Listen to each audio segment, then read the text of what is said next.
So now we come to our last presenter, and just briefly introduce here, oh yes, Dr. Anna Hilde, and I forgot my glasses.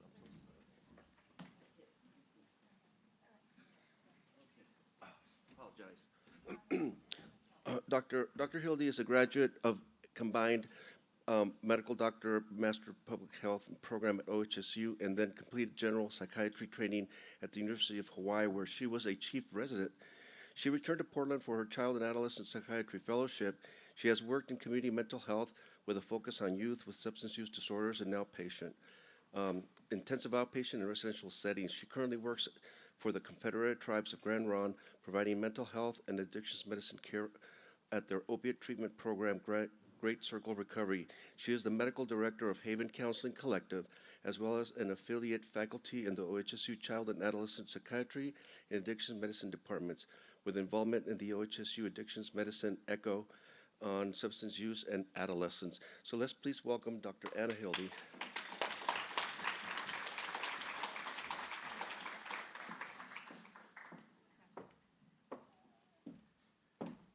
All right, thank you. Thanks, Bernardino. Wait, I don't want my water to come flying down on me. Okay, that's not going to work. Can everybody hear me? Yes. Awesome. All right. Wow, you guys are still sitting here. I'm at the end of the day. I'm between you and freedom and the beautiful sunny weather. My name's Anna, and I am going to talk to you guys about this program. It's quite small still. It's called Haven Counseling Collective, and it's put together, it was a group of 5 women who had been doing work over the years with youth in lots of different settings, and we really felt like we might be able to do something a little bit different, and that would be to try to go actually into the schools and to engage youth with kind of like early intervention and outpatient level of care. And so hopefully you can see my slides or not. And I was supposed to present with one of my colleagues, and they got really sick. So just bear with me, because some of these were not the slides that we put the slides together. But it's all good. We'll get through it. Okay. All right. So we don't really have any financial disclosures, but we do have a contract with Portland Public Schools. Okay. Oh, we'll just move it forward. Oh. Look at that. So I was gonna, and I may sort of skip over some of this because Dr. Bigland did a lovely job and did give us some like data and statistics, but I just like to think about what are the trends that are happening right now with adolescents. And I wanted to talk just a little bit about neurobiology and adolescent vulnerability, and then go into the history and practices of our program, and then just give a brief case presentation, kind of a typical student that we would see and how we would kind of work with them. And then just a little bit about our vision for the future. We're still real small, but we have some ideas of how we could expand our services. So nationally, this is some national data, and I just gave some graphs that you can see some trends, and it's looking specifically at nicotine vaping, and then alcohol use and cannabis use. Just for you to know, in 2022, the percent of adolescents that were reporting use increased slightly after we had some significant declines in 20 and 21. And so we really did see some changes with COVID that overarching, and this is 30-day prevalence. So it's any youth that's using over the past 30 days, and it's actually divided out by 8th, 10th, and 12th graders. But we did see some dips in use, but we're starting to see that come back up. And then I just wanted to point out, right, from 2017 to 2019, we actually had some sharp increases in nicotine vaping and cannabis use. And as you heard before, alcohol, right, we do need to think about that's really the most prevalently used substance, and cannabis is the most prevalent illicit drug. Oh yeah, so if we're thinking just specifically about Oregon, sorry, I have to take some water. What I want to highlight, and again, this is data, SAMHSA data from National Survey of Drug Use and Health, and it's grouping adolescents, so ages 12 to 17. But specifically in Oregon, in 21 and 22, 12.5% of youth in that age range had a documented substance use disorder, and that rate is higher than our national average. And so I just think we need to think about that, right? And interestingly, there's been a fairly stable use of illicit substances, but we have seen that dramatic rise in overdose deaths among young people, 14 to 18. I think we're seeing a little bit of a decline, but I think we still, right, we need to be thinking about that too, and that's really related to fentanyl. So I love working with adolescents, and when I talk about the adolescent brain and their vulnerability, it's really just about providing knowledge, right, and understanding of how that brain is working and how it might impact behavior. But I actually think that when adolescents, like I loved the panels and community living above and the work that they're doing, I find that young people are some of the most intelligent, thoughtful, insightful individuals, and they actually make really good decisions when they're given the information that, like, appropriate and adequate information. But what I find is often we're not giving people the right kind of information. So brain development is during adolescence, the brain is developing rapidly, and there is a mismatch in that development that provides this setting where there's a lot of risk-taking and then not a lot of good impulse control. And substance use impacts both, right, cognition, brain development, but also our social and emotional development. So when you start using at a younger time, it impacts all of that. And so intervening can have such a tremendous impact. And you guys, right, probably already know a lot of this, but I like to talk about it because that's what I do. So I do think it's important, and I think we heard that with a panel earlier from Community Living Above, right, that there really are pretty significant implications for early use. And so if we can delay use, it actually makes a huge difference. So the risk of developing a substance use disorder is greater for those who initiate use in adolescence versus adulthood. And 75% of adults entering treatment for a substance use disorder started using substances before age 17. And that risk increases if you initiate use in early adolescence, which we think of as being around the age of 15.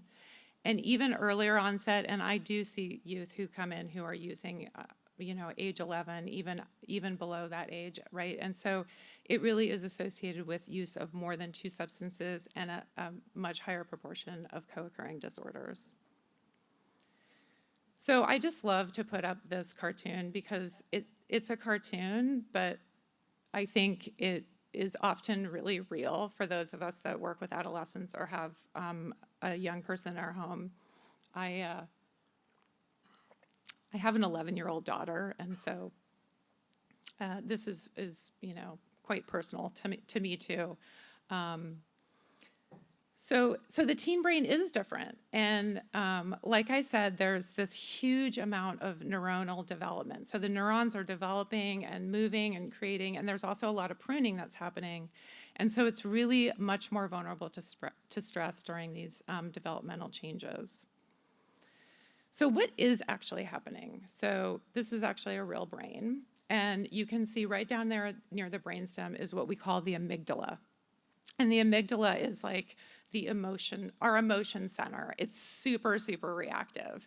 And what happens during adolescence, and when I talk about adolescence, I'm really thinking about between the ages of 12 all the way up to like 25 or 26. That's actually the time frame of all these changes that happen in the brain. So the amygdala is like developing super quickly. And at the same time, this front part of our brain, that frontal cortex, is not developing very quickly. And not only that, but the actual connections between those two parts of the brain are coming together. So there aren't even like pathways to sort of talk to each other.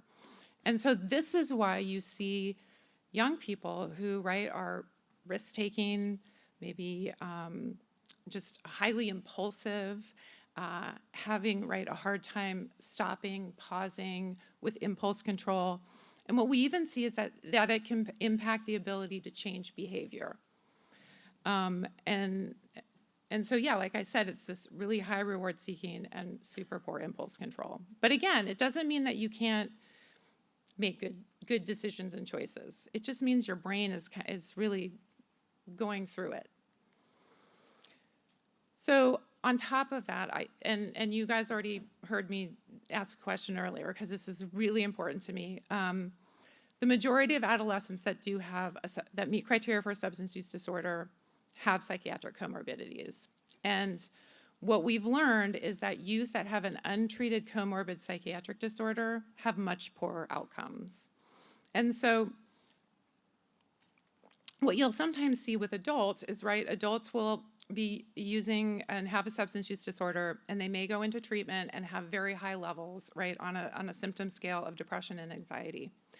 But actually what you'll find is if they're, in treatment and they are able to maintain abstinence for even, 30 days without any additional treatment, you will see those symptoms, those depression and anxiety symptoms decrease just with abstinence. That's not the case with adolescents, and particularly when we see data on depression. And so even when they are in treatment and they're abstaining from substances, oftentimes they're still having very high levels of those mental health symptoms. And what we've seen is that NIDA actually since 1999 has recommended concurrent treatment for youth, and actually nationally only about half of adolescent programs provide fully integrated care. So that's really why we, this group of women at Haven, right, that with all that in mind, we were like, okay, we want to do something, and we want to do something a little different. And so our mission is to provide evidence-based, trauma-informed, integrated behavioral health care to youth and their families with our primary engagement being in the school environment.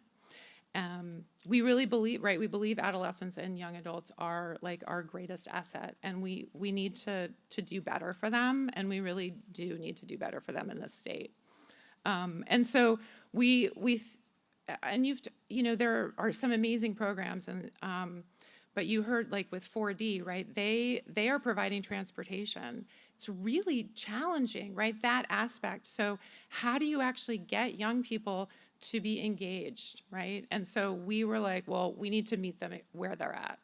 And yeah, sometimes people who are farther along that continuum may not be in school, but that wasn't necessarily the focus that we had at the time, or we have at this time. So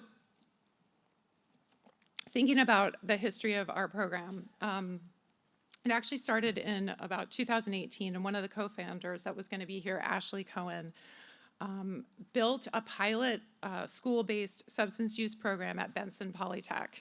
And it was funded with money from Care Oregon grant, and it really wanted to focus on the underserved and uninsured, and to try to see, could there be a successful integration of like level 0.5 and level 1.0 services in a school setting.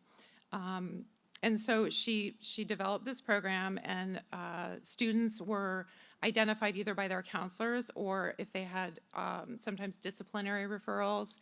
And sometimes that was, maybe they were caught with paraphernalia or some substance, or something was happening, and it came to light that maybe they needed some assistance.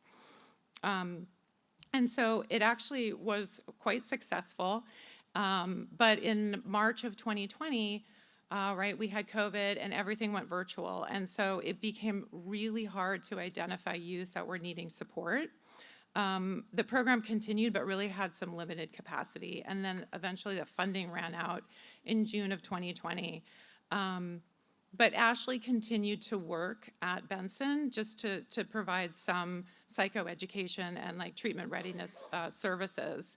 And often she would be working with youth that had referrals for disciplinary reasons, and they were required to have 6 hours of like psychoeducation. And if they needed any kind of additional support, they would just get referred out. And so it was just really challenging, and there was a pretty large wait list. And Portland Public Schools realized that they needed more support in that area. And so actually in September of 2022, after Haven had kind of come together, they reached out to Haven and asked if we'd be willing to contract with them to provide school-based 0.5 and 1.0 level of care. And so that's what we've been doing. Like I said, we're still pretty small. We have 2 CADCs that go into 5 Portland Public Schools. We go into 3 high schools, Benson, Alliance, and Ida B. Wells, and then we actually go into 2 middle schools, Jackson and Rosemary Parks.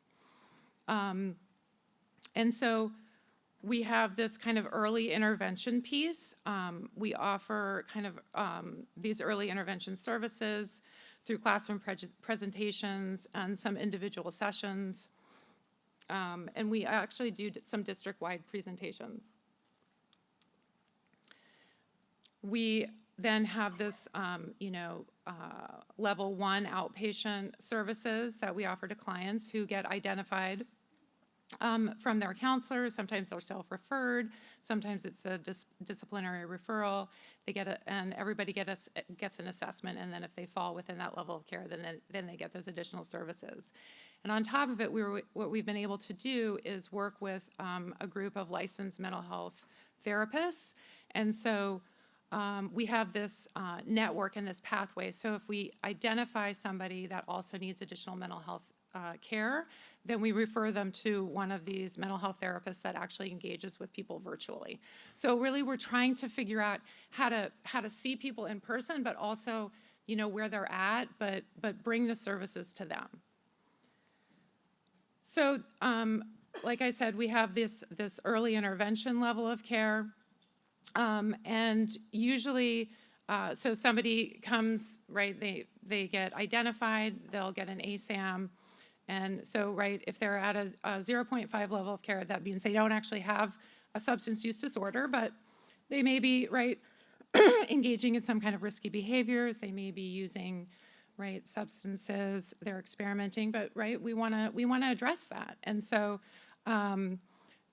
they'll start meeting with a clinician at school, but oftentimes our CADCs will meet with them wherever. If they want to meet at a coffee shop, if they want to meet at a park, like we'll try to figure out how to make it easiest for them. And then they get at least 6 hours of kind of psychoeducation. And so looking at risk and protective factors, understanding, right, what is a substance use disorder, thinking about how their behaviors might be influencing their use of substances. So that kind of thing. Oops. Sorry, and okay, I want to make sure I don't go over time. So this is just an example of kind of, we have a workbook, and this is what they might sit down, and the work that they would do during that kind of 6-week with a weekly session with the CADC. So again, thinking about those risk and protective factors, but also, right, talking about that reward path, right, the reward circuit, the pathway, and thinking a little bit more about, right, some of maybe their behaviors and the consequences of those.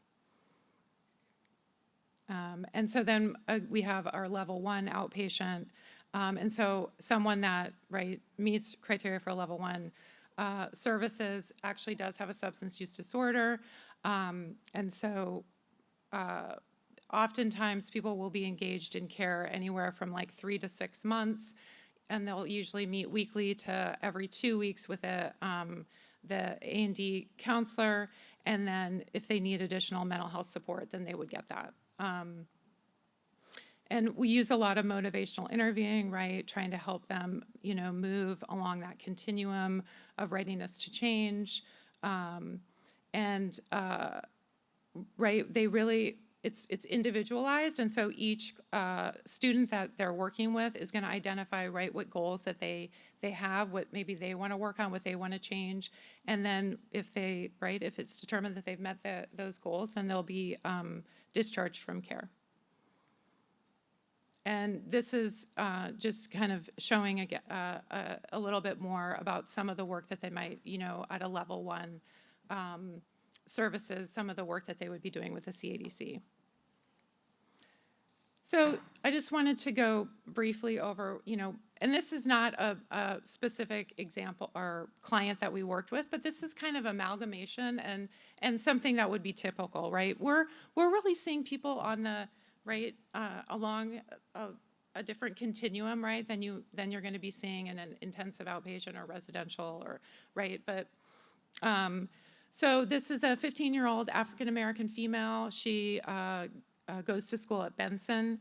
She had a disciplinary referral. She was actually caught at school with some cannabis paraphernalia. She did do an ASAM assessment, which indicated a 0.5 level of care. She had indicated that she really didn't use cannabis that much. She was already not going to be using, and that what she had on her was her friends. But so she started to meet, she needed to do the 6 hours of kind of psychoeducation. So she met weekly with the A&D counselor for those 6 weeks. She learned a lot about substance use, risk and protective factors, and what actually happened.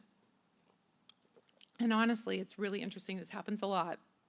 I review all the ASAMs, and she actually reported to her A&D counselor that she had decreased her use, but that she hadn't been totally forthcoming about how much she had been using at the initial assessment.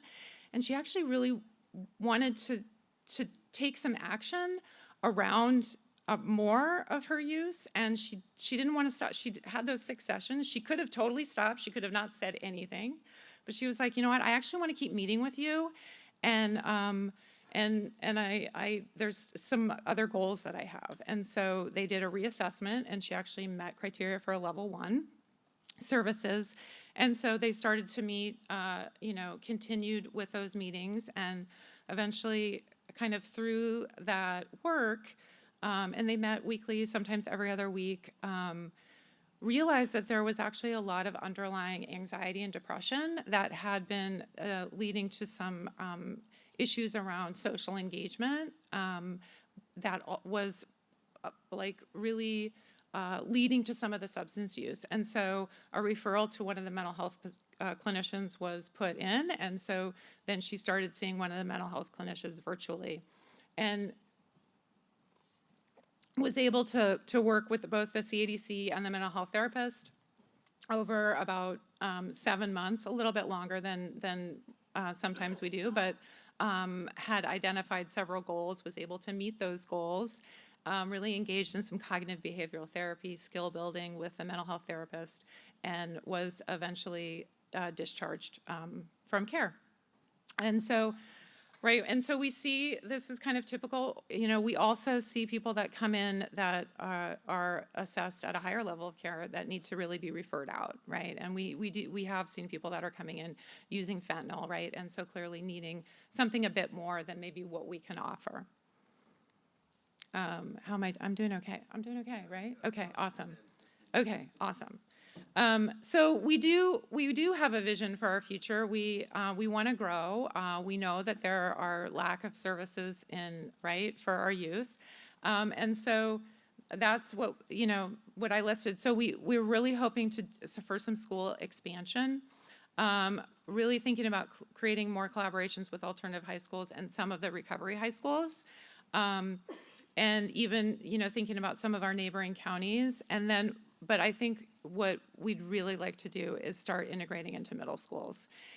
And just from the work that I do, I think that we're missing so many young people by just focusing on high schools, and that there's a lot that's happening already at middle school, and really about thinking about that prevention work, right? Let's start talking to them before they even start picking up or having those discussions. And like I said, I have an 11-year-old who just started middle school, and right, they're talking about vaping, nicotine. I mean, it's happening. So let's get to them. Peer support, right? You saw today how peer support is vital, vital, vital, vital for working, I think, with this population. And what we realized is, right, there are some organizations, Community Living Above, 4D, and Collective Roots, who we've started to collaborate with. And if you don't know about Collective Roots, it's a really amazing kind of peer, it's a peer program, but based around recovery high schools and alternative peer group, right? So developing that social capital.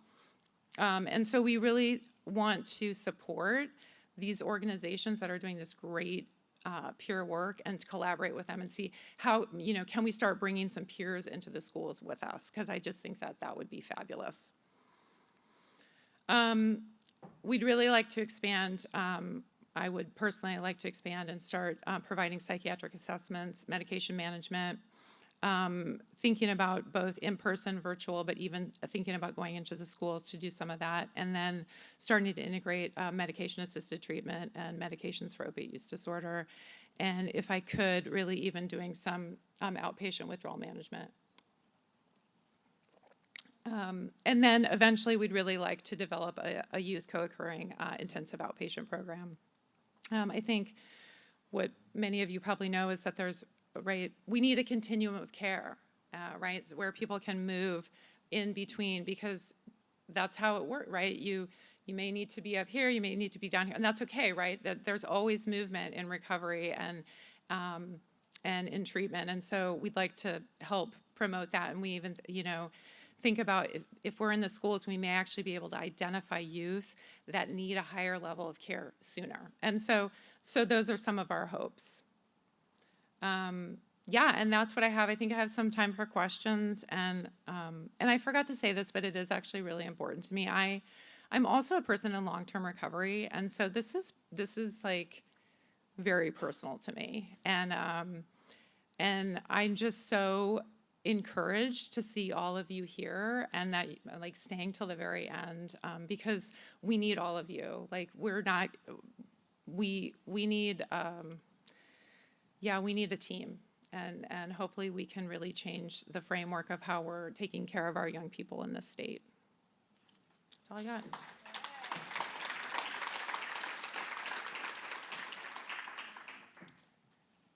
Plenty of time for questions. If anybody have any questions, please raise your hand. I was just wondering, do you do Can you please hold it for a second? Because we're recording. Do you guys use any group therapy or ever take them to young people's meetings or anything like that? We haven't yet, but that's what we'd really, oh, sorry, I just spilled water. We have not yet, but we really like to start doing that. Yeah.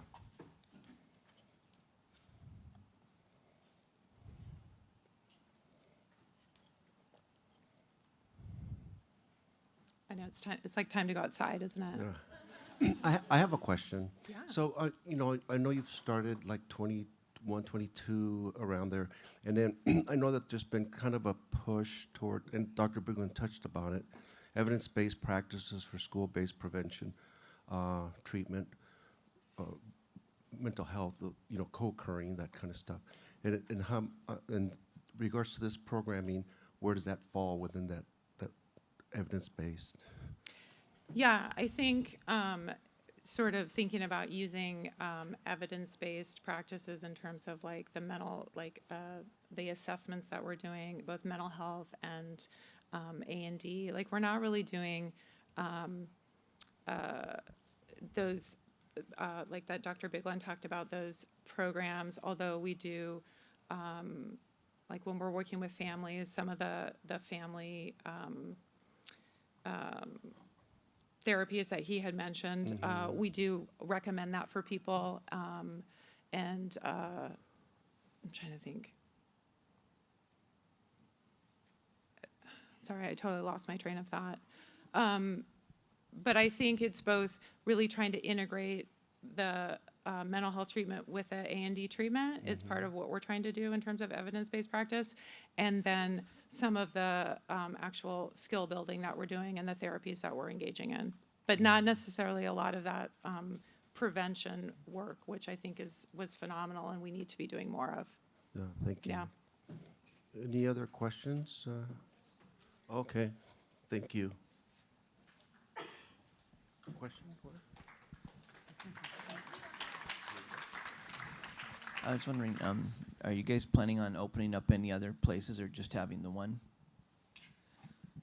Right now, just the one, yeah. But I mean, to be honest, what we love to do is help support other programs, like around, like in any place, like with the work that, right, how we did it, what you could do, right? Because really, we need to see this in all our different communities, and so helping, we'd love to help people to build that too.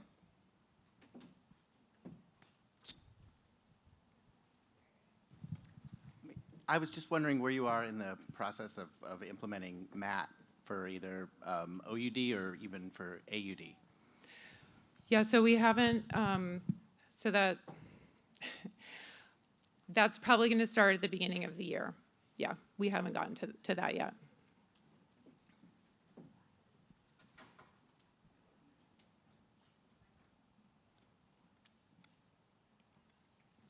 Any other questions? No, well, thank you very much, Dr. Hilde. Oh, one more? We got one more? Okay. We got a burning question over here.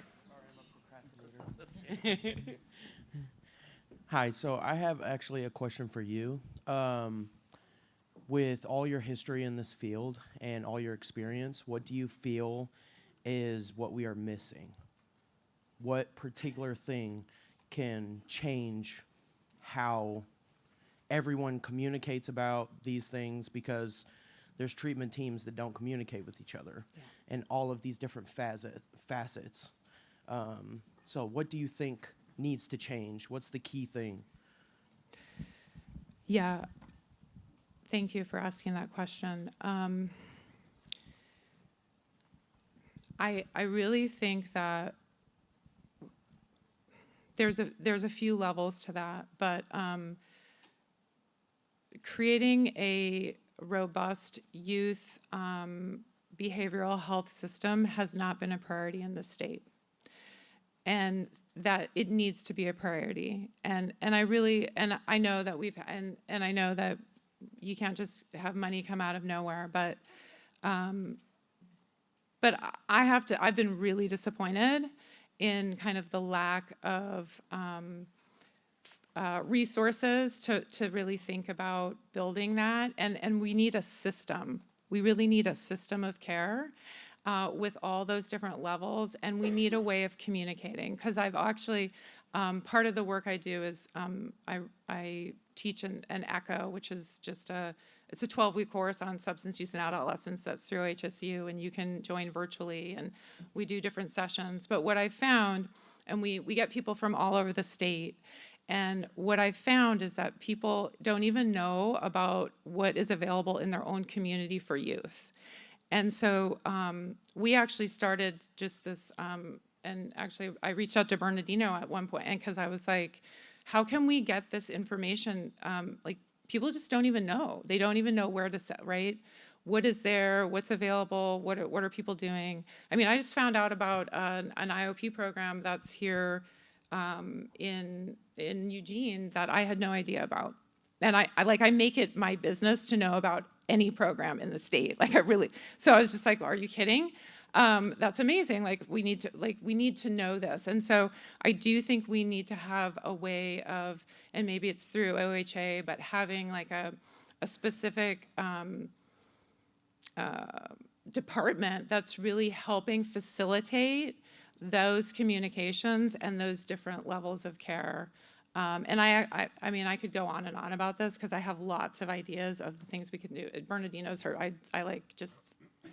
I love thinking about it. I want to make it happen. We can make it happen. I believe it will happen. But we're gonna need support, we're gonna need funding, and we actually need to have like proponents, I think in the legislature that really actually say, okay, we need to, this is a priority. And it's like, we can change lives, right? We can change the trajectory of people's lives. Like, it's so important. Anyway, you just totally got me. I get super excited about it. Thank you very much.